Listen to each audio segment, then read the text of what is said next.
Au nom du Père et du Fils et du Saint-Esprit, ainsi soit-il.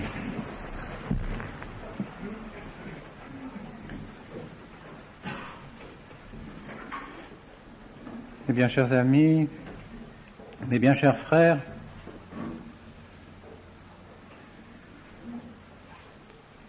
l'ordination du sous-diacre et des diacres qui va avoir lieu dans quelques instants sera pour nous l'occasion de réfléchir plus profondément sur ce qu'est le sacerdoce de l'Église et de le rapprocher de cette fête que nous célébrons aujourd'hui, la fête du Christ roi. Hier, j'avais l'occasion de lire dans une publication, faite d'ailleurs par un pasteur protestant, et qui mettait sur les lèvres de la jeunesse d'aujourd'hui: vous nous distribuez ce que vous avez, mais dites-nous ce que nous sommes. Et cette réflexion, je pense, est bien exacte. Vous nous donnez ce que vous avez, mais dites-nous ce que nous sommes.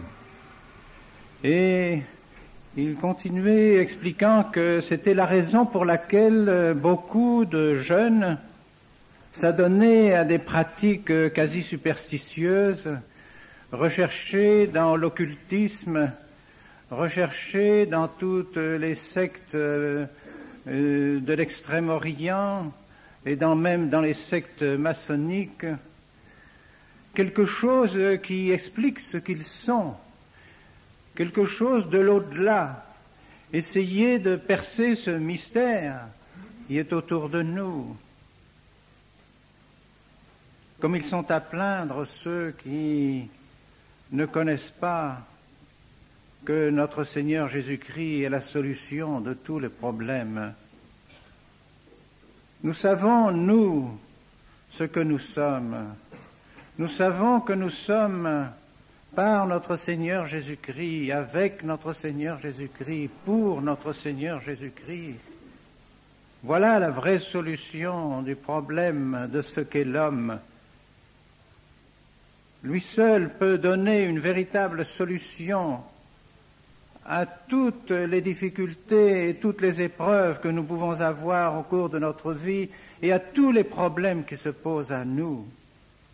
Et si aujourd'hui les sociétés qui ont méconnu la royauté de notre Seigneur Jésus-Christ sont toujours à la recherche de solutions, de nouveaux plans, de nouvelles techniques pour essayer de solutionner les problèmes de l'humanité, il ferait bien de se souvenir qu'ils ont abandonné celui qui pouvait leur donner les solutions, le seul qui puisse nous apporter les solutions. Il n'y a aucun autre que notre Seigneur Jésus-Christ qui puisse nous apporter vraiment la solution de tous les problèmes de notre civilisation, par la civilisation chrétienne. Et vous, mes chers amis, vous l'avez compris. Vous l'avez compris. Et voici qu'aujourd'hui, vous vous approchez de l'autel où notre Seigneur Jésus-Christ est présent. Et comme je le dirai tout à l'heure, dans une monition que l'Église met sur les lèvres de l'évêque, vous allez être bientôt les coopérateurs du corps et du sang de notre Seigneur Jésus-Christ. C'est là une grande réalité, un grand mystère. Vous approchant toujours davantage de l'autel jusqu'au jour où vous pourrez vous-même prononcer les paroles de la consécration et faire descendre sur l'autel le corps, le sang, l'âme, la divinité de notre Seigneur Jésus-Christ, vous allez coopérer à ce grand mystère. Vous serez plus intimement unis au sacerdoce du prêtre, vous serez plus intimement unis à l'autel. Et je pense que vous ne vous demandez pas ce que vous êtes, que vous avez compris que c'est notre Seigneur Jésus-Christ qui est votre seul roi, votre seul maître. Et aujourd'hui, en ce jour de la fête de la royauté de notre Seigneur Jésus-Christ, j'insisterai d'une manière plus particulière sur ce fait que notre Seigneur Jésus-Christ doit être notre roi, personnellement. Oh, sans doute, notre Seigneur est le roi des familles, il est le roi de la société, mais avant tout, s'il est le roi des familles et le roi des sociétés, s'il est le roi des rois, Rex Regum Dominus Dominantium, il l'est pour les personnes, pour les individus, pour nos âmes, pour le salut de nos âmes. Il l'est afin de l'être pendant l'éternité au ciel. Vous avez donc une grande tâche à accomplir, et pour vous-même, et pour ceux que plus tard vous évangéliserez, auxquels vous apprendrez la royauté de notre Seigneur Jésus-Christ. Vous l'apprendrez pas à pas, vous apprendrez aux enfants, vous apprendrez aux parents, vous apprendrez à tous les fidèles, vous apprendrez à tous ceux qui vous entourent comment devenir des enfants de notre Seigneur Jésus-Christ, comment profiter de toutes les grâces de la rédemption de notre Seigneur Jésus-Christ, comment profiter de sa croix, comment profiter de son sacrifice. Mais alors il faut que vous-même, au cours de ces années de formation, vous compreniez que vous devez, vous, premièrement, vous soumettre à notre Seigneur Jésus-Christ. Et c'est ce que dit de manière magnifique le pape Pie XI dans son encyclique Quas Primas. Elle n'est pas si ancienne, cette encyclique Quas Primas. J'étais séminariste lorsqu'à Rome, nous avons appris la parution d'une magnifique encyclique sur la royauté de notre Seigneur Jésus-Christ. Mais est-ce que la royauté de notre Seigneur Jésus-Christ ne serait qu'une affaire de 50 ans?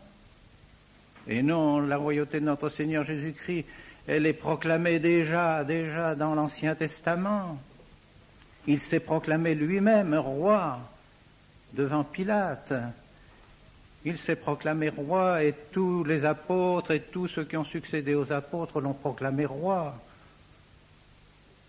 Et non seulement ceux qui ont succédé aux apôtres, mais même les princes des nations chrétiennes se disaient le lieutenant de notre Seigneur Jésus-Christ. Ils n'étaient que ceux qui tenaient la place de notre Seigneur Jésus-Christ pour gouverner les nations, au temps de la chrétienté, au temps de l'Europe chrétienne.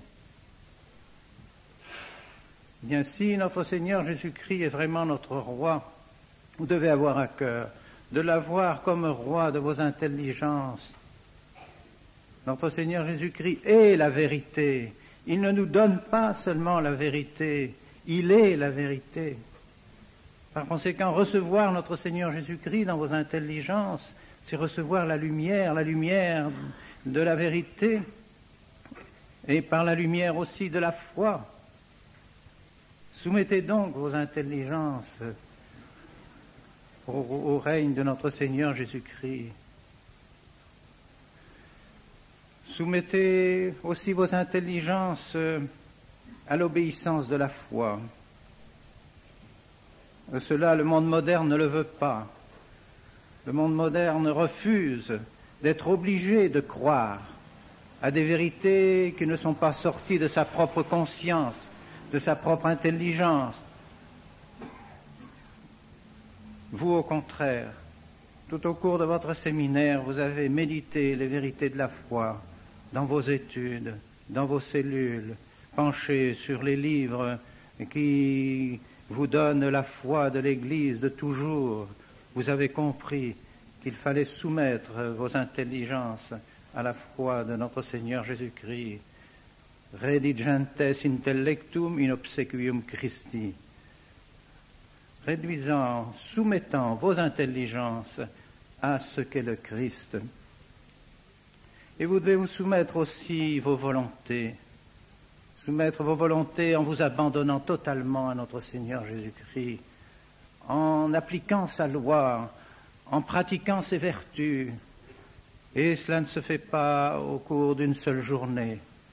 C'est tout au long de votre formation, de votre séminaire, que vous devez vous attacher, pas à pas, à faire en sorte que notre Seigneur Jésus-Christ soit vraiment le seul Seigneur de vos cœurs, de vos âmes. et qu'ainsi vous lui soyez parfaitement soumis en abandonnant vos volontés dans les mains de celles de notre Seigneur Jésus-Christ. Et soumettre également vos cœurs, n'avoir d'autres affections, n'avoir d'autres désirs dans vos cœurs d'union qu'avec notre Seigneur Jésus-Christ. Et je suis bien persuadé que vous le comprenez profondément.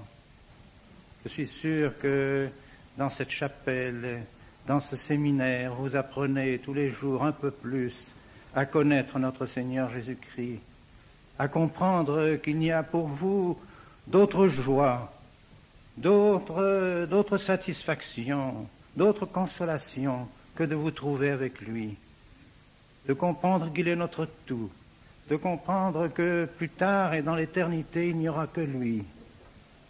Et vous le faites certainement guidé par la main de la très sainte Vierge Marie, qui elle aussi n'a dans son cœur, dans sa volonté, qu'un seul nom, celui de Jésus.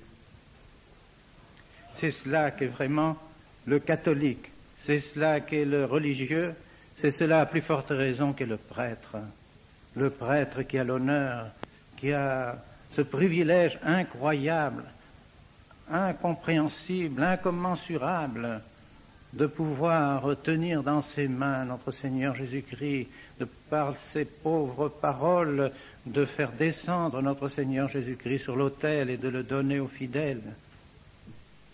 Alors soyez attachés à notre Seigneur, que pour vous il n'y ait pas de désir de faire connaître vos idées, vos conceptions, vos sentiments. Non, mais seulement faire connaître les pensées, la doctrine, les sentiments de notre Seigneur Jésus-Christ. Que vous épousiez les intérêts de notre Seigneur Jésus-Christ, que vous vous demandiez toujours « Que veut notre Seigneur de moi ?» Quelles sont les vérités que je dois répandre autour de moi? Quel est l'amour que je dois répandre autour de moi? Celui de notre Seigneur Jésus-Christ. Alors vraiment, les fidèles comprendront qu'ils ont affaire à des prêtres, de vrais prêtres, et c'est cela qu'ils désirent.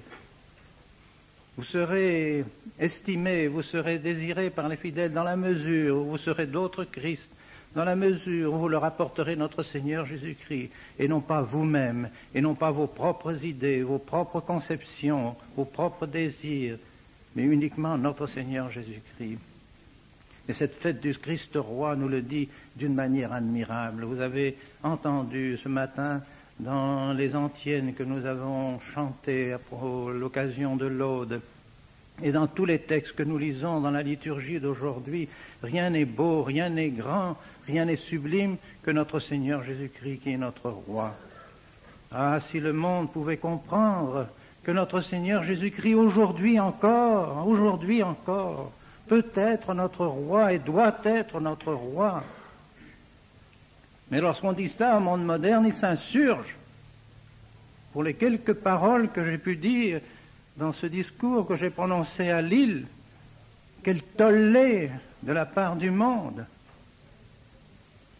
pour avoir parlé des adversaires de notre Seigneur Jésus-Christ, pour avoir dit que notre Seigneur Jésus-Christ était encore notre roi et qu'il devait être notre roi, et qu'il n'y avait qu'un seul roi en ce monde, notre Seigneur Jésus-Christ.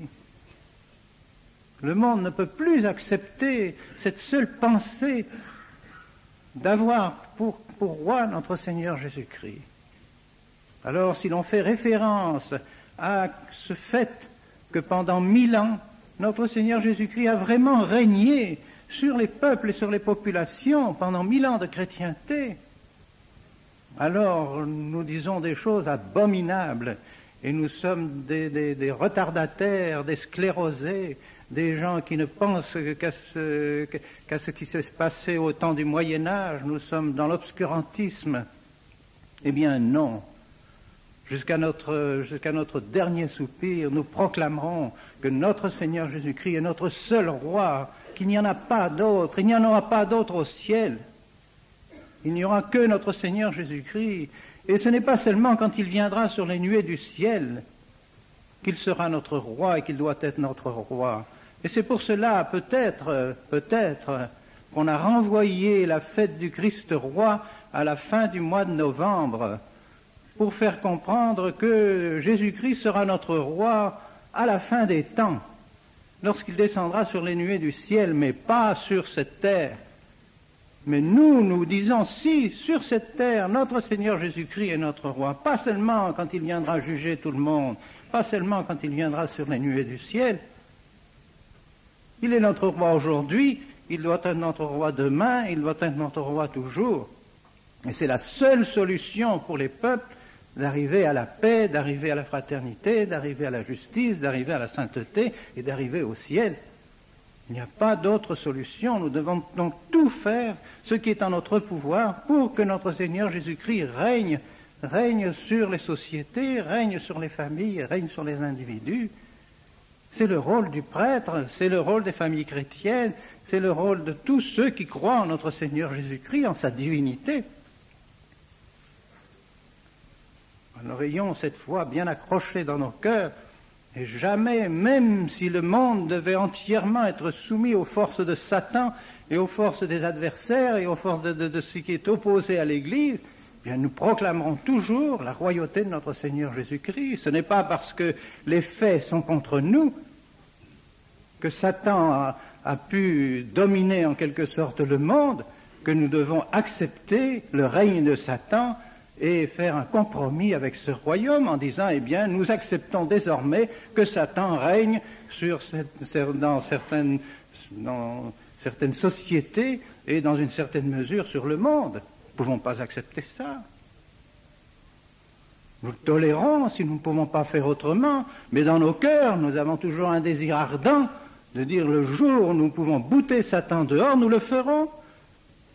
Serait-ce au prix de notre sang? Pour que notre Seigneur Jésus-Christ règne.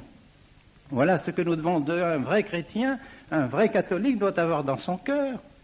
Et non pas faire des compromis avec les forces sataniques et avec les forces subversives du monde. Bien, c'est ce que vous serez, mes chers amis.